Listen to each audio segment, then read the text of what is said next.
There was a poor boy named Tommy. Every morning, he cooked and sold food to pay the rent. Tommy had almost nothing. No money, no help. Just a small pot and a recipe he invented himself. He made dumplings, marrow dumplings in amber broth. He sold them for 5 cents to pay the rent. His grandmother was sick. She hadn't worked in 3 months. Every morning she called out to him from the bed. She said, "Be careful." She always said that. He always said, "I will." He always meant it. The rent was $12. It was due in 2 days. Every morning, he carried the pot down to the street. Most people walked past without looking. Some looked, then kept walking. There was a billionaire boy named Richie. He had never once needed anything. He had never cooked a meal, never paid a bill, never gone to bed wondering if there was enough. Then, one Tuesday morning, the billionaire's son came around the corner with his boys. Richie walked up to the stand. He looked at the sign. He said, "I'll take one." Tommy smiled. It was the first customer all morning. Tommy filled the bowl carefully. He held it out with both hands. He was still smiling when Richie slapped it out of his hands. The dumplings hit the mud. Richie laughed. Then he looked at Tommy and said one thing. He said, "Nobody will ever buy this slop. You are always going to be poor." Richie held up the camera. His boys were laughing. Then they walked away like nothing happened. Tommy knelt on the pavement. He looked at the dumpling in the mud. He didn't say a word. Tommy stayed on his knees. He tried to clean it up. There was nothing left to save. He packed the stand alone. The street was empty. Nobody stopped. Nobody said anything. Then the rain came. He walked home carrying everything, slowly, in the wet. The pot was heavy. His shoes were soaked through. He counted his steps so he didn't have to think about anything else. He was 12 years old, carrying a pot through the rain, and he was crying, and nobody saw. He pushed open the door. His grandmother heard him come in. She called out, "How did it go?" He stood in the hallway, soaking wet. He couldn't answer. She heard the silence. She asked him to come and sit with her. He sat on the edge of the bed. He told her everything. That night, Tommy sat at the kitchen table and didn't move for a long time. He went to his grandmother's room. He sat on the edge of the bed. He said, maybe he was right. Maybe nobody will ever buy these dumplings. Maybe I should just quit.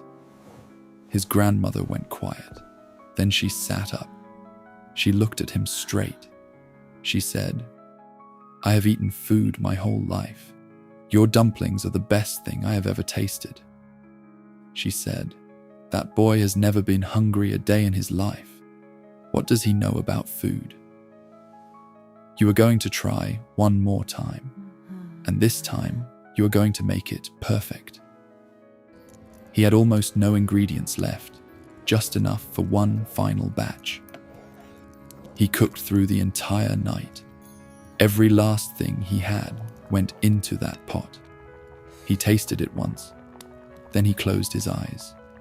He thought about what his grandmother had told him. He added one more thing.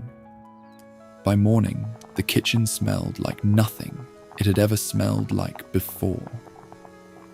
He didn't know that, the night before, the footage had run on the local evening news.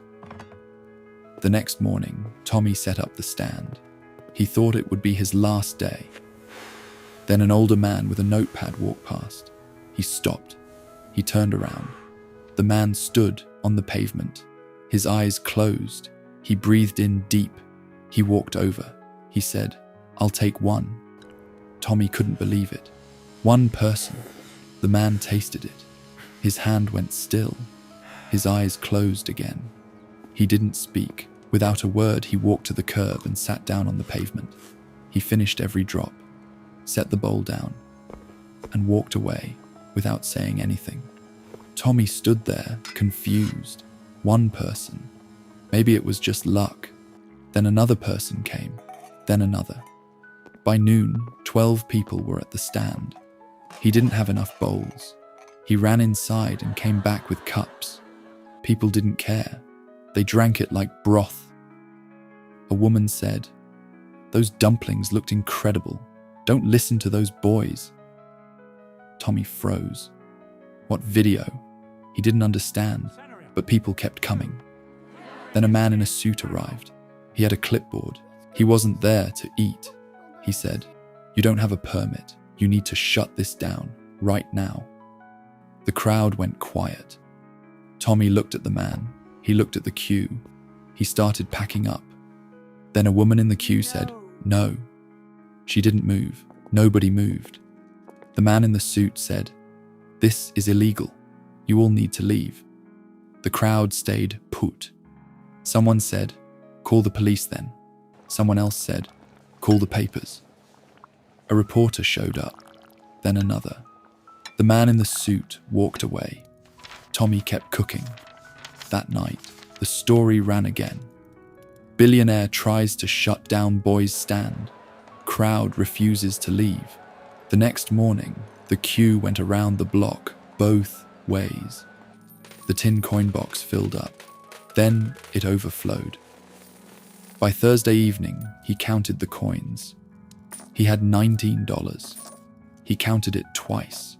He wasn't sure he had counted right. He counted it a third time. He went to his grandmother's room and placed the coins on her quilt. She looked at the coins. Then she looked at him.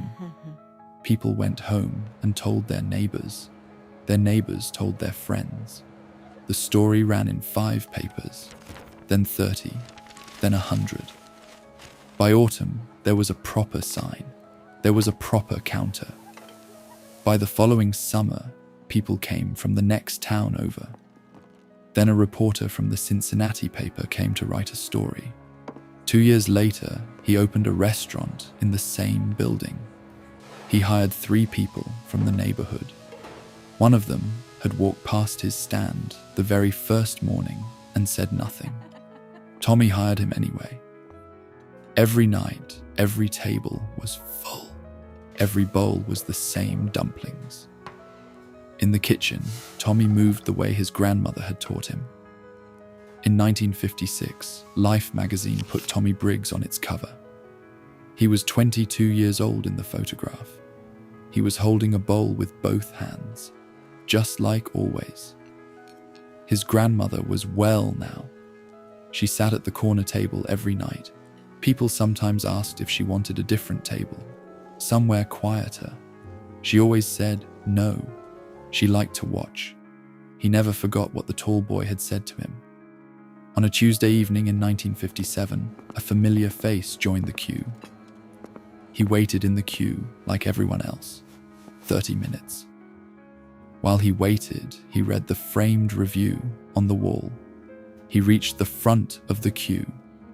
He stepped to the counter. Tommy looked at him. He knew exactly who it was. The tall boy put money on the counter. "A bowl, please." Tommy looked down at the money. He looked up at Richie. He turned around. He ladled the dumplings. He slid it across. The tall boy looked at the bowl for a long time. There were people in that queue from 4 states. There were people who had read about him in languages he couldn't read. The boy they said nobody would buy from had just fed the whole country. The boy they said would always be poor gave it away for free. Because he didn't need the money, Tommy turned back to the kitchen. A small smile crossed his face. Not a kind smile, a cheeky one, private, and just for him. At the counter, the tall boy lifted his spoon. He never did sell that recipe. It stayed in the family.